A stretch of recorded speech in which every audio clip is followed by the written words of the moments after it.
is getting on the tow truck now. Time to wave goodbye. There she goes.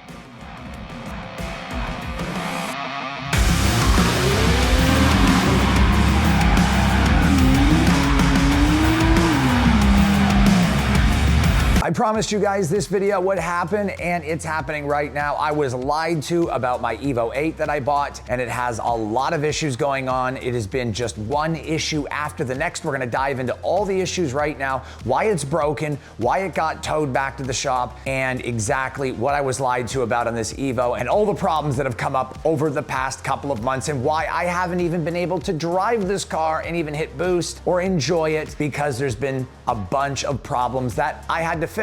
And I know this is all part of the car build and all part of the journey, so I'm not complaining. I'm just explaining to you guys some of these big hurdles I've had to jump. So we're gonna get right into it. I'm gonna talk about all the things going on with the car. The tow truck's gonna be arriving in the middle of the night so he can beat New York City traffic. Let's dive into all of the issues that I've had with the EVO, why it's down, why it's broken, and why we've got to get these things fixed to get it back on the dyno. Well, let's talk about the story of this EVO 8. There were 3 owners before me. The very first owner bought it brand new, kept it in a garage, and only put 12,000 miles on it between 2003 and 2018. In fact, the original owner not only took care of it and kept it accident-free and low mileage, but he kept the original car cover in the trunk, and the second and the third owner also kept that car cover in the trunk. Now, I removed it and put it in my collection bin of all my spare EVO parts. The first owner kept this car very clean, accident-free. Every panel on this car has the original VIN sticker. So first owner did a great job, 12,000 miles, 15 years, garage clean, very good condition, very low rust, all things considered for a 23-year-old car. Now, the second owner is where things get tricky. This owner bought it in 2018, drove it around for 2 years, and then decided he wanted to build the engine. And in 2020, he brought the car to TS Comptune in Pennsylvania. The owner is Tom Swinger, spoke to him many times, we'll get to that in a minute. And he brought the car there to get built and wanted more power.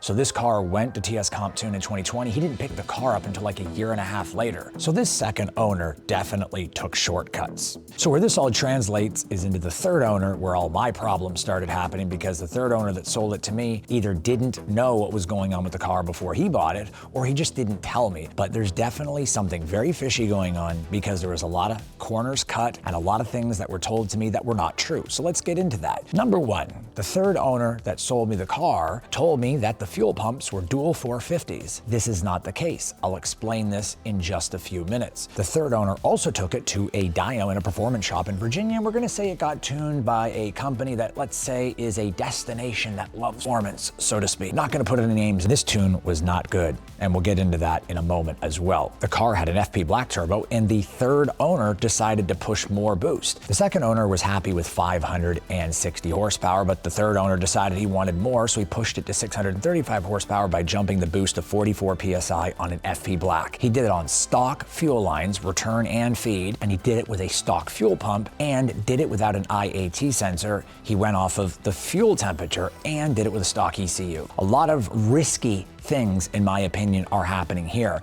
In fact, so much so that on the shop's dyno report and invoice that he gave to me, it showed they had to retorque the head studs 50 foot-pounds of torque more in order to keep the head from lifting. Number one, once that head lifts, it's done. Number two, your standard ARP head studs are not enough for 44 pounds of boost and 700 horsepower. It's just not enough. L19s and a fire ring head gasket, just like Rafe at RRT said. Now, if you watch that video, 1,000 horsepower EVO build at RRT on the dyno, it's right there if you haven't seen it. We basically got everything ironed out except the fact that we found out that the head gasket was not good, and it's because of the previous owner. So we're gonna go over that. This is where I figured out there was a lot of lies going on here and a lot of deception. So after getting the car, I got one single run in the car that was really good. Had this car 4.5 months. I've been able to run it one time, and here's that video.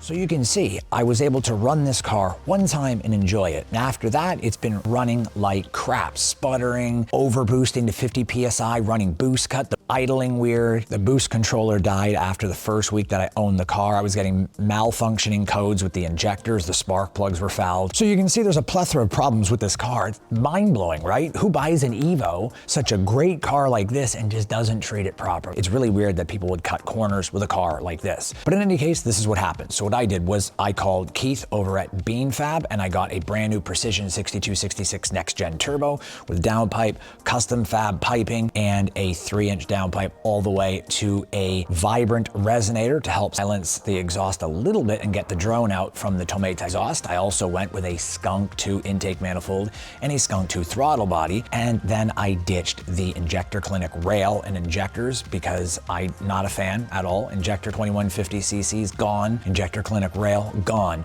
Went with IDX 1750 stainless steel, much better. They idle better and they're just a better product. He also installed a Grimspeed boost controller and a Link G4X standalone ECU with all the safety sensors, oil pressure, oil temp, water pressure, water temp, and then of course the IAT sensor that I was lacking before. I also have boost pressure and many other sensors and fail safes installed on the car. So now that I did that, I got the car back and I started driving it around, getting ready to go to Dyno Day. I was very excited and pumped. I got everything done in the car that I wanted to get done, and I start driving the car the day before Dyno, and then the pump starts dreaded noise, which means it's pretty much on its last leg. Here's that video right there.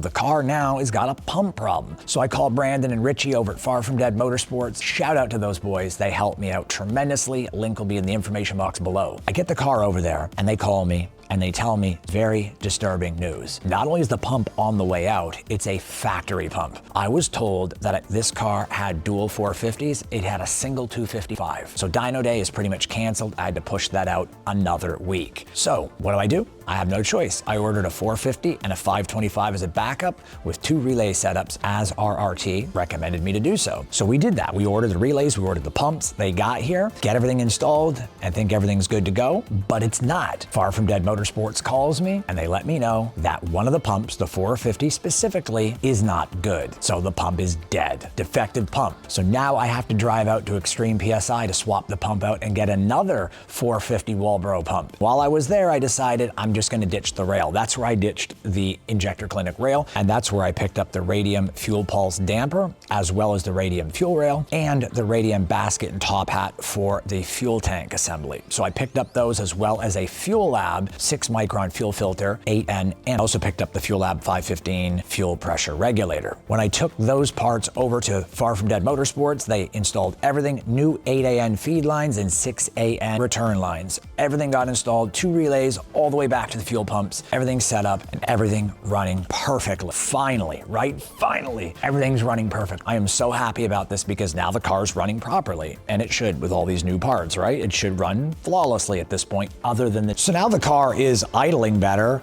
with the new bass map tune from Rayford RRT than it was previously with this destination place that loves performance, but we got everything worked out. So then we get up to the dyno and get everything done at RRT, and right at the very end on the last run, we realize that the head gasket is leaking and the head is lifting. What's happening is it's blowing coolant into the overfill tank. So when you empty an overfill tank on an EVO and you make some boost in the car, or you make a pass and you find coolant back in the overflow tank, you're lifting the head and you're getting boost and pressure into the coolant. Typically, your coolant cap, your radiator cap, is going to vent between 18 to 21 PSI, and pretty much if you have a leaking head gasket or the head's lifting, it's gonna put more than 22 pounds of boost there, which means it's just gonna blow the coolant right into the overfill tank, which is exactly what was happening. So now we have to get a new head gasket, a firing gasket, L19s, deck to block, deck the head, get that done and retuned. Tow truck is gonna be here at any minute to pick this car up and take it to Rafe, and in about 4 or 5 hours from now, the Evo Master will have this car in his hands to fix and finally get it up and running. I haven't even had a chance to drive this car or hit boost in it other than one time time in 5 months, but it's what happens when you're trying to build a car and when you're trying to go down this journey. And it's definitely a memorable one because I've always wanted an Evo. So at the end of the day, I ended up going with Skunk 2 intake manifold and a Skunk 2 lighting addition to everything else. The build is pretty good. I got the Rec Speed carbon fiber coil on pack cover, and I changed this lip to a Rec Speed from the junk that was on there before, which was like fiberglass with some cheap carbon fiber sticker that just was ripping off. But I'm also getting the JDM headlights. They will be going on the car in the next week or so, and I might have the bumper painted while Rafe is finishing up over the next 5 to 7 days. I'm gonna show you guys the interior and how I've been able to clean that up and make it look much better. I got brand new shifter bushings, steel ones from STM because the shifter was really notchy and it was a Cooler Works tall shifter. They completely hacked up the center console. It was all ugly and everything was destroyed. So I replaced the shifter link bushings with steel ones from STM, and then I replaced the shifter bushings on the box in the car with much stiffer bushings, then all brand new factory shifter components on the inside,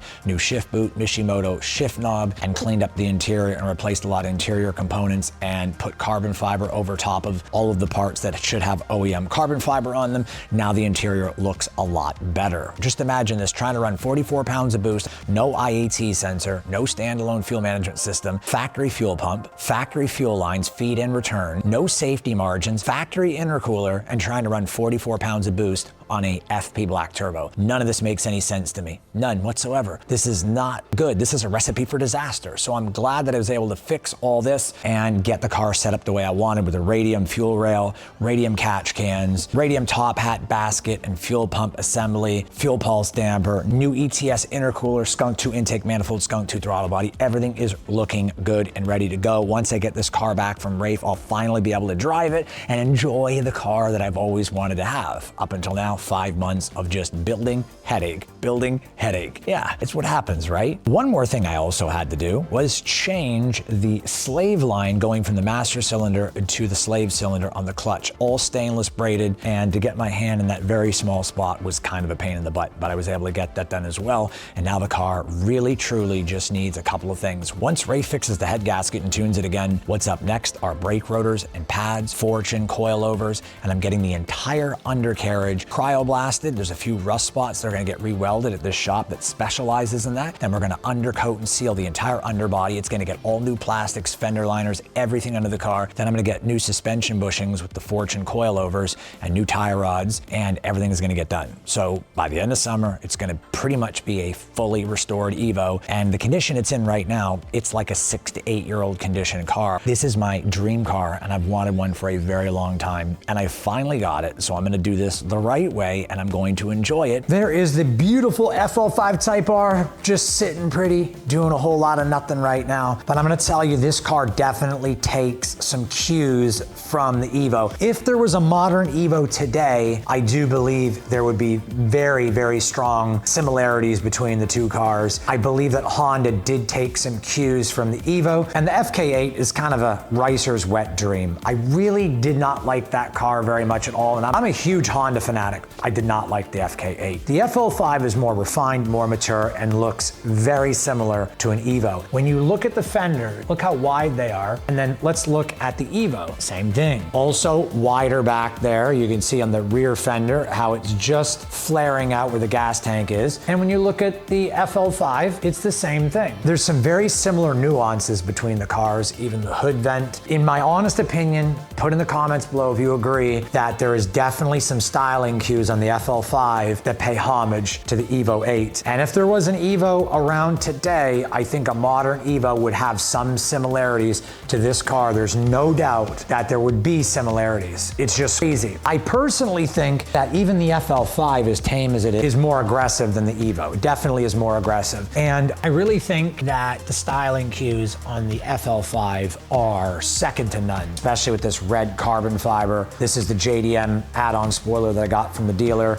Back to the Evo, I'm gonna show you guys the things I've done to the car. I got the JDM bumper painted and the Tomei titanium exhaust. They had to send me this muffler setup as well as the clamp separate. I got this rear wing completely repainted. I did all the work here, just had it recoated. I sanded it down, smoothed it, and saved the carbon fiber. Look at that. I really wanted to give this car the love that it truly deserved. And it's finally starting to come together. But ultimately, this has gotta go and the side skirt's gotta go. Those are two things that must happen. The interior is absolutely spotless compared to the way I got it. The car looks so much better than when I first got it. Carbon fiber on the dash, I got that installed. Also installed the new stock shifter components and bushings, new linkage bushings under the engine bay, and you can see how much cleaner this looks compared to the picture that I'm putting on the screen right now when I first got the car. I even tucked all the wires to the stereo, shampooed everything, and got the foot pedals installed.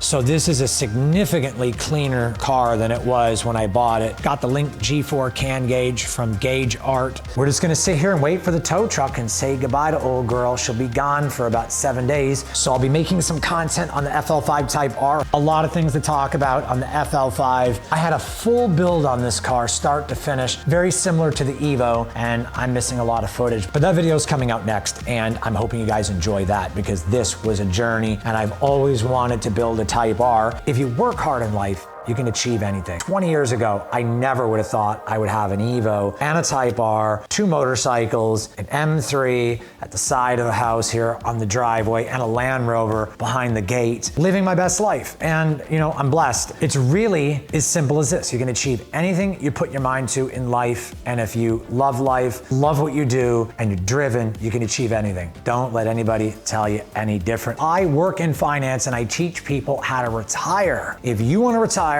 and you want to grow your wealth and learn how you can live a better life, check out my other channel, Invest with Corey. It is going to be in the information box below. And you can follow me over there as well. Next time the Evo comes back to the house, I'm going to be able to drive it and enjoy it for the first time. And hopefully Rafe can get it done in the next week or so because I really want to drive this car. All right, boys, she's getting on the tow truck now. And this is like literally the best tow truck driver I've ever seen in my life. Like literally, look at the ramps he brought out. I got the Evo on the tow truck without scraping and without removing my bumper. So I guess the only question is now, when it's time to pick the car up, can I request the same guy to go to Connecticut to get the car? That's the question. That's the $1 million question. No problem, buddy. Well, there she goes. I'm gonna give him a good survey, that is for darn sure, because he definitely, without a shadow of a doubt, is professional and had all the gear to get my Evo on without scraping. Time to wave goodbye. There she goes. Not gonna see her again for about a week.